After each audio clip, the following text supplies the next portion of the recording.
Hej med jer. Nu skal I høre her. Nu kommer der en lille gennemgang af den seneste del prøve 1, I lavede i klassen. Og det er virkelig godt at høre efter nu, fordi jeg forklarer jo også en masse ting, som I skal være opmærksom på til eksamen og giver en masse gode råd. Så nu sætter vi i gang. Jeg håber ikke, jeg taler for længe, men hvis jeg gør, må jeg jo spole i det eller sætte tempoet op, hvad ved jeg. Men vi starter bare simpelthen fra starten her. Og man skal starte med at angive tekstens genre. Og det er et romanuddrag, un extrait de roman. Og det kan måske være lidt svært at se, men I kan se, der er ligesom en introduktion her i teksten til hvem og hvilken situation og hvor vi er henne. Og så kan vi se, at det bliver fortalt som sådan en historie. Ikke? Billedet kan måske godt forvirre lidt, men det må jeg altså ikke, jeg må ikke lade forvirre. Og kilden kan vi se, det er der ligesom d'après, altså efter, og så et navn, efter Eliette, hvad hun nu hedder, Abes Cassis, og så Grammable, og det er så titlen, og Grasset må være forlaget, og så udgivelsesår. Det kan være lidt svært at se, men man kan jo se, der er i hvert fald ikke nogen sådan dato for, hvornår noget skulle være udgivet i et eller andet tidsskrift. Det er jo, man kan måske godt se, at det er en titel på en bog, ikke? Nå, videre. Så er der så tekstens tema, og det er jo så D, le partage d'une video seksuel, altså deling af en seksuel video. Det kan ikke rigtig være andre, fordi det er jo det, der er et store problem. Det er jo den her hovedperson, Sasha, hun er meget afhængig af sin telefon, og så finder hun så ud af, at der er en video, der er blevet delt med hende. Omvendt. Hun finder ud af, at hendes veninde Lou er blevet filmet, og videoen er blevet delt. Tekstens formål, det er så A, raconter une expérience négative de partage d'une video. Og I kan se, at det hænger jo sammen med spørgsmålet ovenover, ikke? At det er jo det her med videodeling, og hvad er det så, der sker? Der er nogle negative konsekvenser, nogle negative erfaringer, man så har, man kan have, når man får delt en video.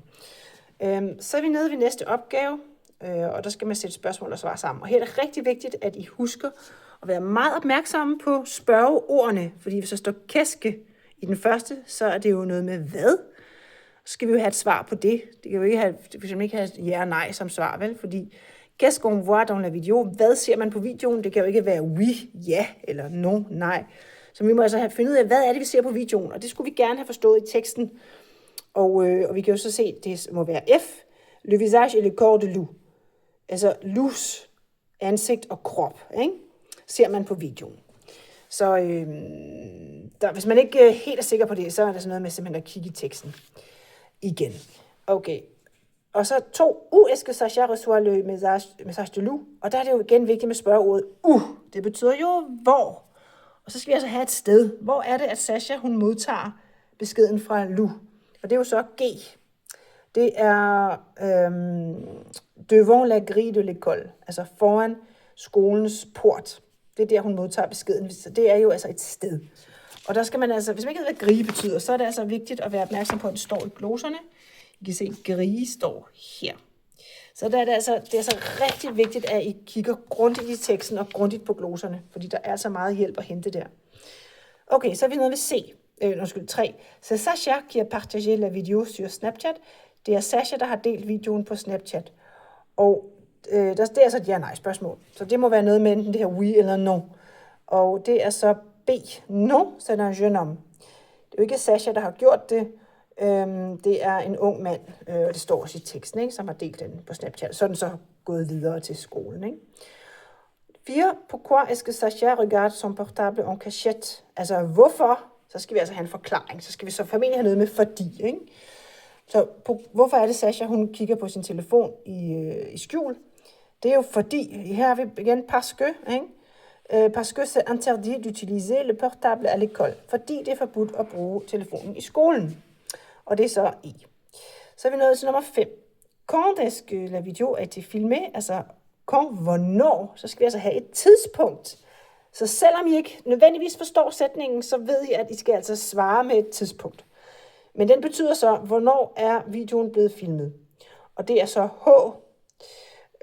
Og det er pendant en soirée de fête. I løbet af en festaften. Det er et tidspunkt, ikke? Nummer 6. Est-ce que Sasha utilise souvent son portable à la maison? Bruger Sasha ofte sin telefon derhjemme? Og det er jo igen noget ja og nej, ikke? Oui, tout le temps, det er A, ja hele tiden. Og så har vi så syveren her, den sidste. Qu'est-ce que Sacha dit au surveillant? Så hvad siger Sacha til en surveillant? Det må være sådan en form for gårdvagt. Vi kan lige se gloserne, hvad det er, fordi det står garanteret her. Det gør det så ikke. Skidt med det. Men det står i teksten. Og det er, hun siger simpelthen bare, pardon. Ja, det er det, hun siger. Godt. Så har vi så her sandt eller falsk. Sacha n'a pas de telefon. Sacha har ingen telefon. Selvfølgelig har hun det. Det handler om, at hun er afhængig af sin telefon. Instagram er le réseau social préféré de Sacha. Det er rigtigt. Det er bare noget med at kigge i teksten. Det er den, det sociale medier, hun foretrækker. Lou a rencontré un jeune homme pendant une soirée de fête. Så det var så veninden Lou mødte den her unge mand til en fest. Ja, det gjorde hun. Og så resten er faktisk falsk, for nu skal I bare se her. Personne n'a vu la video. Det betyder jo faktisk, ingen har set videoen. Personne n'a vu. Og det er så derfor, at det er falsk, fordi der er jo mange, der har set den. Det er de der nægtelser, ikke? I stedet for ne pas, så ne personne. Sacha montre son portable au surveillant. Sacha viser sin mobil til en af de her, der holder vagt. Det gør hun selvfølgelig ikke. Det er nej, fordi det er jo forbudt i skolen, ikke? Le corps de Lou n'est pas visible dans la video, så Lous krop er ikke synlig på videoen. Jo, det er den der i høj grad, så det er så falsk. Så her, Sacha ne trouve pas Lou. Sacha finder ikke Lou. Men det gør hun jo, fordi de finder jo hinanden hen på skolen. De mødes og snakker sammen. Og det er så selvfølgelig også falsk. C'est Lou qui a partagé la video. Det er Lou, der har delt videoen.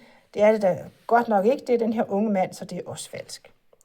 Og I må altså ikke lade jer slå ud af, at I må ikke lade forvirre, at der er mange af de samme, der skal svares på. Så er ikke noget med, at der må nok være nogle af dem, der er sande. Ikke? Okay, forbind venstre og højre spaltesætningerne er korrekte, og her gælder det virkelig om at have styr på, at sproget hænger sammen. Der er 2 måder at svare på. Ikke? Det ene er indholdet, og det andet er sproget. Så le portable de Sacha, det er det første. Den første her, og det er så D, fordi vi mangler jo et verbal, vi mangler et udsangsord. Her der står bare Sachas telefon, og så er det så er hendes univers. Det er alt, det betyder alt for hende. Quand Sacha déjeune, da Sacha spiser frokost, eller når Sacha spiser frokost, det kan vi ikke rigtig vide endnu, så må der jo ske et eller andet. Så må der jo være en sætning, og den er her, H. Eller som portable sur les genoux, har hun sin telefon på knæene. Les portables ne sont. Aha, telefonerne er ikke, men vi mangler resten af nægtelsen. Kan I se, det står bare nø. Det står ikke pas, eller jamais, eller rien, eller noget. Så vi skal have noget, hvor der er resten af nægtelse. Les portables ne sont, og det er G. Det er så, der var den jo, permis à l'école. Så telefonerne er ikke tilladt på skolen. Telefoner er ikke tilladt på skolen. Så er der her 4. Le jeune homme a, den unge mand har. Så må vi altså finde ud af, hvad han har. Der må være et eller andet, enten er det en del af en passé composé, eller også er det en sætning, noget han har, der kommer et objekt. Ikke? Men det er så 4, og det er C, og det er altså en passé composé, har delt. Ikke? Le jeune homme a partagé la video avec un ami. Den unge mand har delt videoen med en ven. 5'eren, beaucoup d'élèves, mange elever. Der mangler vi jo altså også et verbal, og det skal jo være tredje person flertal, og det er jo så den her, on réagit, har reageret.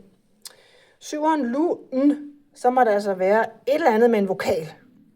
Og det er jo så formentlig et verbum, vi skal have, ikke? Og det har vi også, for det er 7DE. Lu n'a pas fait la video. Lu har ikke lavet videoen. Lu a été filmé. Lu er blevet filmet. Og så kan vi godt forestille os, at vi skal have et tidspunkt eller et sted, hvor hun er blevet filmet, ikke? Og jeg kan ikke huske, om det er rigtigt, men det er F. Nej, det var ikke det. Men det var et adverbial, ikke? Hun er blevet filmet, ikke hvor eller hvornår, men uden at vide det. Ja, beklager, der gættede jeg lige lidt forkert. Men I forstår pointen, ikke? Sætningen hænger sammen.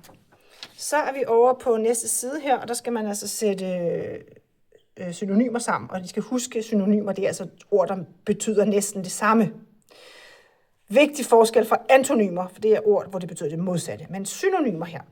Så adolescent, det er en ung pige, det er altså adolescent, det er jo en teenager, ikke? En ung pige. Seul betyder alene, så det er G, er unik, seul, eneste, alene, unik. Message, det er nummer 3, det er H. Texto, det er altså en tekstbesked, og det her det er bare en messagebesked. Ikke? Envoyer, sendt, og det er B. Det skal være opmærksom på, at ordene selvfølgelig også, hvis I er bøjet herover, så skal de være bøjet på samme måde herover. Den her er bøjet i kort tillægsform, ikke? Envoyer, sendt. Så skal vi have transfereret, altså videregivet, ikke? Så det er igen samme bøjning med E aigu, og her også med E aigu til sidst. Droit, nummer 5, det er F, det er permission, en ret, en tilladelse, er jo stort set det samme. Nettement, det ord kendte I måske ikke, men det står altså i teksten, altså alle ordene her står jo i teksten, og der er angivet linje for, hvor de står henne. Det er altså meget vigtigt, at I også er opmærksom på det, så I lige kigger. Hvis nu I ikke kan huske, hvad nettement betyder, så kunne det jo være, at man var heldig, hvis man kiggede over på linje 15 i teksten her. Jamen så er det altså, on y voit nettement le visage et les détails du corps de loup, en gros plan filmé par le garçon. Ja, hvad kan det måtte betyde? Man ser et eller andet med ansigtet og detaljer på Lus krop filmet stort op. Ja, men måske kan man godt regne ud, det betyder noget, men man ser det tydeligt. Ellers så kan den godt være lidt svær. Så det kan jo godt være, at den lige glipper, men ellers så i hvert fald, så er det jo så E. Clairement, klart, tydeligt. Nummer 7, gros, og det er så A. Large, altså stor, bred, hvad nu large, hvordan vi nu oversætter det. Og så eleve, bemærk igen, flertal, elever i flertal. Vi skal også have flertal herover. Hvis vi har svært at finde ud af, hvilket ord det er, så skal vi i hvert fald se efter flertal. Og det er selvfølgelig lycéen, gymnasieelever. Og igen, kig nu i teksten, hvis I ikke helt er sikre på, hvad det betyder. Ikke? Droit, det kunne være, at man ikke vidste, hvad det betød. Det er jo ikke noget transparent ord. Så kigger vi altså over i linje 14 her. Elle regarde son portable en cachette, car elle n'a pas le droit de le consulter dans l'enceinte de l'école. Okay, der er en gloche her, le droit. 14. Aha, hun har ikke lov til.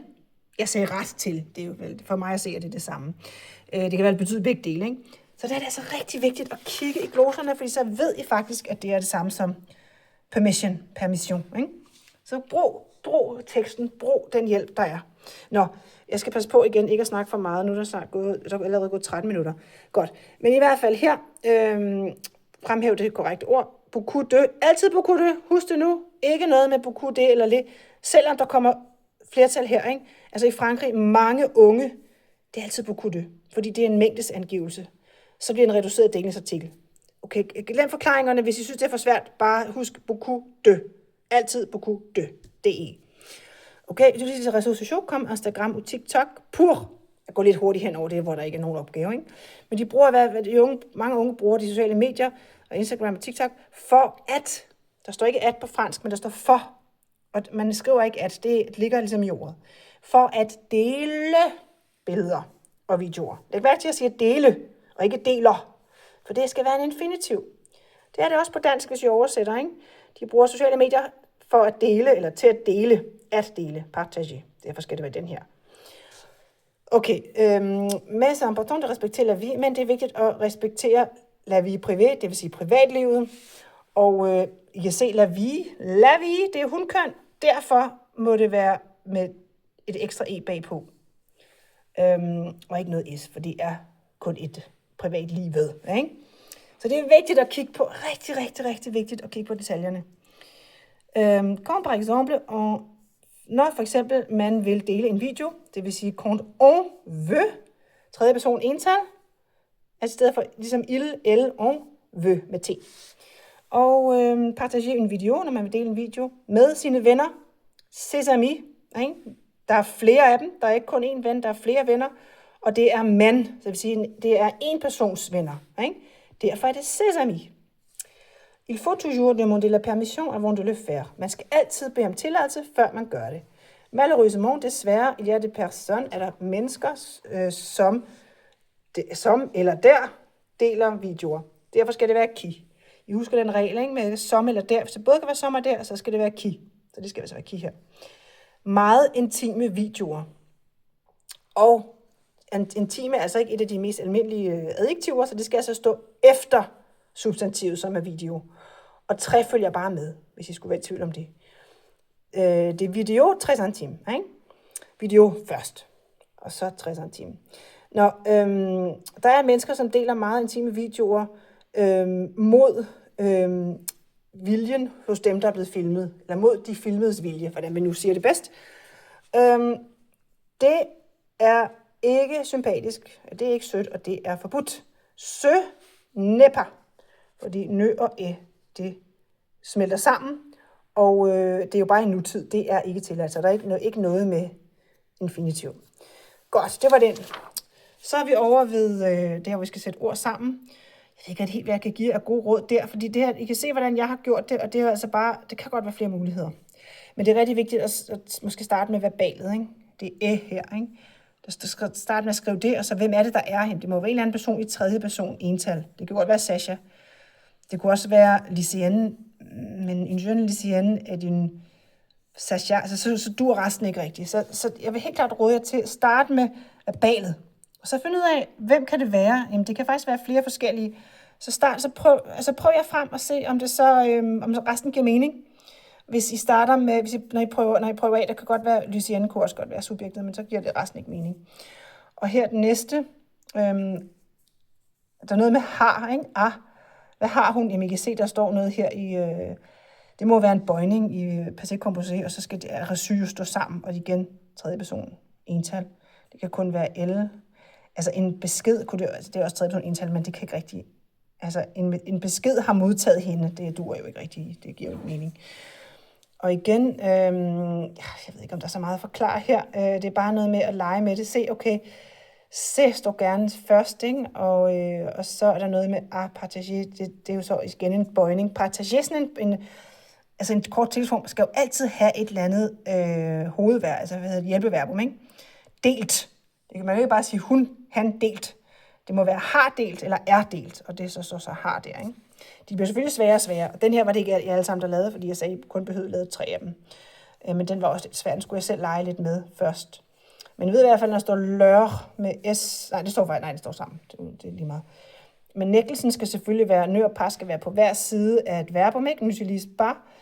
Og vi har utilise, som er verbalet i sætningen, som er det, der er bøjet, og så skal vi jo så i hvert fald have nogen i flertal, for det er jo tredje person flertal med ENT, og det må så være lige elev, og så resten giver måske sig selv. Jeg tror ikke, jeg vil gøre med ud i den opgave. Okay, den her, den synes jeg faktisk var lidt svær. Jeg synes at måske, at der var nogle helt bestemte ord, man ligesom skulle kunne, og det, hvis ikke man kan dem, så er det svært at svare, og der må man altså bare, det er held eller uheld, og hvis nu man, altså hvis man ikke ved, hvad et ord betyder, må man jo bare gætte. Altså, hvad er det ikke? Det er sådan en lille opgave, ikke? Men i hvert fald, hvis man har forstået netmon, så ved man godt, at det må være den første. Nej, undskyld, jeg skal lige sige, det er rigtig vigtigt at kigge på tiderne her. Voir, det er jo nutid. Og her står der så, man ved tydeligt, netmon, det betyder tydeligt, men det må være ser, for det var i nutid. Det kan ikke være så, for det er datid, og det står også i nutid heroppe. Og så den næste her, c'est alors, det er, og så går man ikke ud af, hvad lov betyder, men ved i hvert fald, c'est, det er nutid, og elle voir, det er også nutid. Så vi er så nødt til at have en af dem i nutid. Og så er det, at hun ser den omtalte video. Det betyder, at alors, det er altså så, det betyder bare så, simpelthen. La video en question, det er den omtalte video, og det kan godt være lidt svært at vide, at det er det, man skal sige. Men I kan i hvert fald se, hun sætter ikke spørgsmål, det står der jo ikke noget ved, men ja, den er lidt svær. Der var mange af jer, der fik den rigtige alligevel. Den her var ret svær for jer. En centaine d'élèves à réagir, det er simpelthen en fælde, man falder i. Den er lidt ond, ikke? Fordi certaine kender I jo godt, og det betyder visse. Og centaine, det betyder altså, fordi cent betyder 100, så det er cirka 100. Så omkring 100 videoer. Den var rigtig svær, synes jeg. Så hvis nu man har svaret den forkert, så er det altså stadigvæk kun et eneste point ud af alle de her, jeg tror 45 i alt, man mister, ikke? Så I skal ikke lade jer slå ud over den her tanke om den her opgave. Nå, nu skal vi se, hvor langt vi nåede. Så er vi henne ved den med bøjningerne her. Og her der gælder det simpelthen bare om at øve de der bøjninger. Der var ikke så meget andet i det. Og så selvfølgelig det der med at kunne forstå teksten. Og I skal huske, at det giver jo stadigvæk, hvis man nu bøjer forkert, man har valgt det rigtige ord, så giver det stadigvæk et halvt point. Og hvis man bøjer rigtigt, men det er det forkerte ord, så giver det også et halvt point. Og det giver et helt point selvfølgelig, hvis man både bøjer rigtigt og vælger det rigtige ord. Så det er noget med at kunne oversætte og simpelthen kunne bøje, ikke? Så I kan se, hvordan den ser ud her hos mig. Altså, Claire et Sombre Mathieu. Sont, de er afhængige, ikke? Og så, hvis I nu havde skrevet noget andet, så prøv lige at sådan strege det ud forsigtigt med en blyant eller sådan noget, så se, om det passer med resten, der er tilbage. Så I kun skal overskue, og så I ikke skal overskue det ord, I har brugt. Senere kan det godt være, at I finder ud af, det ord, jeg brugt her, passer bedre et andet sted. Og så må I så ændre. I må selvfølgelig gerne strege ud, og så videre, men ellers er det bedre at måske lige have blyant og viskeled, så man kan viske ud, ikke? Men det er ved meget godt lige at strege dem ud, når man har brugt dem, ikke? Nå, vi kan prøve at gøre det hurtigt, ikke?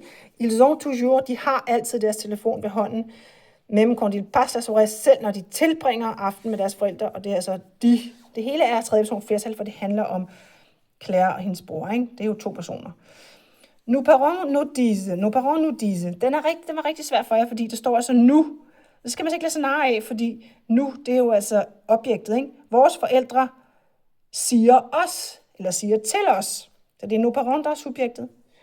Og derfor skal det være ENT. Nos parents, vores forældre, også siger, at det er farligt, ikke? De forældre siger til os, at det er farligt. Nå, men qu'est-ce que vous faites? Hvad laver I med jeres telefon ved bordet, siger moren, ikke? Men jeg répète souvent que je dois passer. Altså min mor siger ofte, at jeg skal tilbringe mindre tid med min telefon. C'est vrai que j'aime regarder les vidéos. Det er rigtigt, at jeg elsker at se videoer. Når jeg spiser, comme mon frère, par contre, il choisit. Derimod vælger han ikke at se på telefonen efter 2030. Så I lægger mærke til je, ikke? Og je igen. Il med t. Vous faites. Men det står så ikke altid tæt på verbalet. Her der skal man altså lige læse en ekstra gang. Godt. Nu er vi nået til nogle af... Ja, her vil jeg rigtig gerne have, I hører efter, fordi her der er nogle tricks til jer. Hvis man skal forklare et ord, så kan det være godt at kunne sige sådan noget med en eller anden som, eller et eller andet som. Så derfor så har jeg markeret med fed her. Chanteur, quelqu'un qui, en eller anden som. Altså chant synger alene eller en gruppe. En weekend, det var faktisk en af jeres opgaver, den her. En weekend er 2 dage efter arbejde og skole. Taget fra en af jeres opgaver, genial sætning. Quelque chose, altså accident, den er måske svær at forklare, fordi der er mange ord, man ikke kender. Jeg prøvede så godt, jeg kunne at skrive noget, I kunne have skrevet. Quelque chose, et eller andet, som sker uden kontrol. Ja, jeg prøvede at bruge en transparente ord, ikke? Det er jo ikke noget, man har kontrol over. Måske kommer der en ambulance. Det tror jeg godt, I kunne have skrevet selv, hvis I havde tænkt lidt over transparente ord, ikke? Préféré, quelque chose, igen, et eller andet, som man kan lide, ikke? Quelque chose qu'on aime. En bror, den er også taget ind fra en af jeres opgaver, den her. Un frère est un enfant de tes parents, mais il n'est pas toi. Altså, en bror er et barn af dine forældre, men det er ikke dig. Skide god sætning fra en af jer. Okay, og her, vigtigt, når I laver sætninger fra singularis til pluralis, skal alt være i pluralis. Det giver stadigvæk lidt point, hvis man kun har noget af det i pluralis. Men lav nu det hele i pluralis, så får I altså max point, ikke? Så jeg har markeret her med tydeligt med S altså, og ENT her, hvad jeg har lavet i flertal, ikke? Så ligger som MC koncert. Drengene elsker disse koncerter. Og her, l'ami de Pierre, les amis skal selvfølgelig være ikke bare Pierres ven, men Pierres venner. Som sympatik er sympatiske, og med S på sympatik selvfølgelig også. Det er rigtig kongruensopgave det her, ikke? Hvor det hele skal passe sammen med tal og køn og person, ikke? Elle écoute sa chanson préférée. Hun lytter til sin yndlingssang. Det skal selvfølgelig blive, de lytter til deres yndlingssange. Els med S, écoute, ENT. Leur chanson, den er nok lidt svær, men det betyder deres, og så S, fordi det ikke er bare deres sang, det er deres sange. Så derfor er S'et både der og der og der. Okay, den næste her, den havde I faktisk lidt svært ved. Og det er sådan bare noget med at gå hjem og træne passé composé. Der er ikke så meget andet i det. Un jour, elle est arrivée. Der var flere kommet til at skrive arrivé, men det er jo fordi, når vi har bevægelsesverber, skal vi altså bøje med etre. Så en dag er hun ankommet. Og ankommet skal så også have konkurrens med L, hunkøn, og så har et E bagpå. Vi har arbejdet med det her i det her skoleår, men det er noget tid siden. Så hvis I kigger i studieplanen, så kan I se, hvor vi har arbejdet med det, og så lige repetere det. Okay, så kammerat de classe ont eu, altså hendes klassekammerater, hendes klassekammerater, har en god idé, men ont eu har fået eller har haft en god idé. Så altså, det er bare noget med at kunne de der korte tillægsformer, ikke?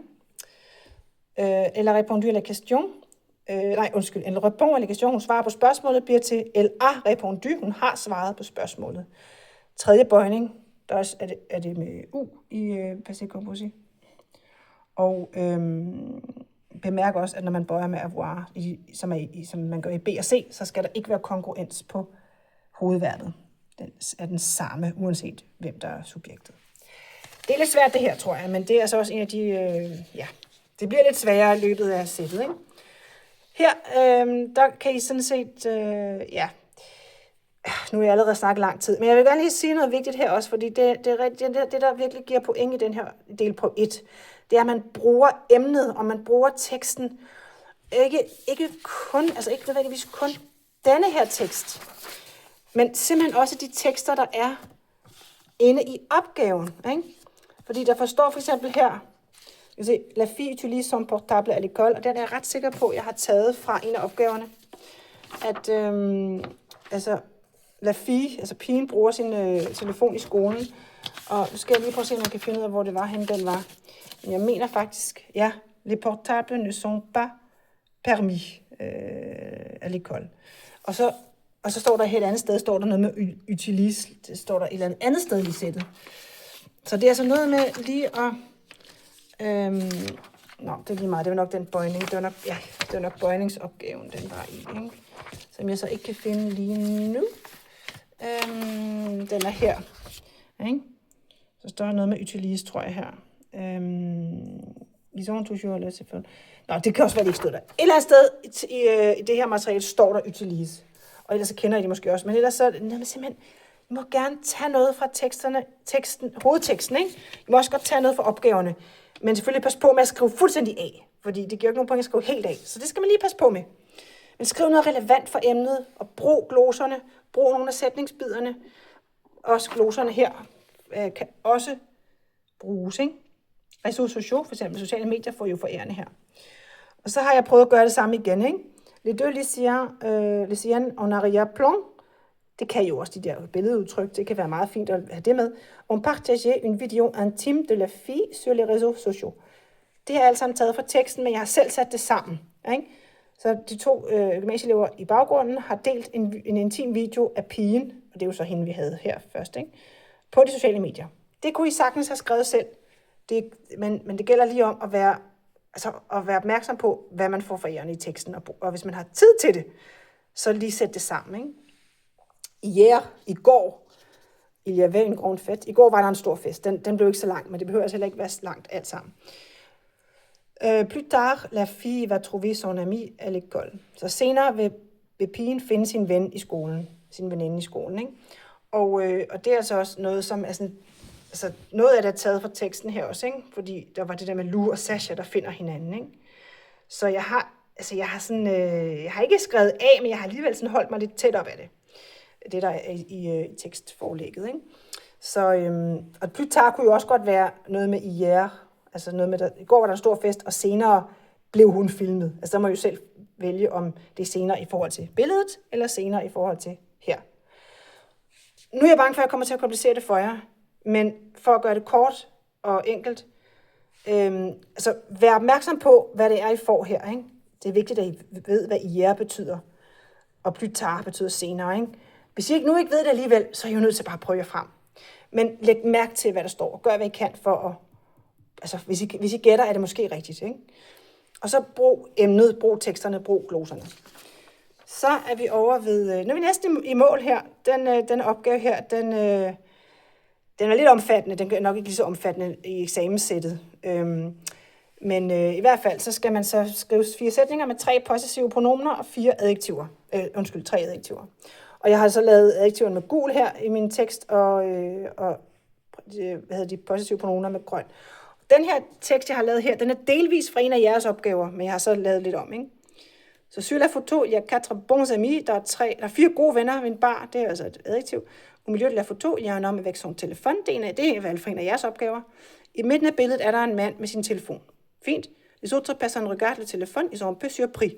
Så de andre personer, der ser på telefonen, de er lidt overraskede. Man kan se ham der, han er lidt overrasket, de der måske også. Jeg prøver virkelig at lave enkle sætninger, og surpris er også et ord, I kender, ikke? Som I kunne have skrevet. Adjektiv, derfor gul. L'homme à gauche a les cheveux bruns. Manden til venstre har brun hår. Også et adjektiv. Peut-être leur ami a filmé la fête à leur insu. Så prøver jeg at vende tilbage til emnet, kan I se, ikke? Måske har deres ven filmet festen, uden de ved det. Leur, 2 possessive pronomener. Godt, så er vi nået til den aller sidste opgave her, og nu har jeg også hørt på mig en halv time. Jeg håber, det er det værd. Men her der prøver jeg igen, kan I se, at lave en tekst, som handler om, som også bruger emnet, og bruger nogle gloser og nogle små sætningsbidder fra opgaven og fra teksten. Og det er det også delvist taget fra en af jeres opgaver, for det var også en rigtig god besvarelse. Så pigen siger, je suis très triste, jeg er meget trist. Moren siger, pourquoi mon ami? Hvorfor, min ven? Fille, parce que mon ami m'a filmé et partagé la video sur Insta. Fordi min veninde har filmet mig og delt videoen på Insta. Og moren siger så, det er ikke okay. Og pigen siger så, mais pourquoi elle n'a pas demandé ma permission? Men hvorfor har hun ikke spurgt om en tilladelse? I kan godt genkende det her fra en af opgaven, ikke? Der er noget med permission. Og så siger moren, je ne sais pas, jeg ved det ikke, men c'est interdit, det er forbudt. Og interdit er også fra teksten. Nu slutter jeg af herfra, men husk, brug emnet, brug teksterne, brug alt det for forærende, og så kig på detaljerne, når I svarer, ikke? Held og lykke!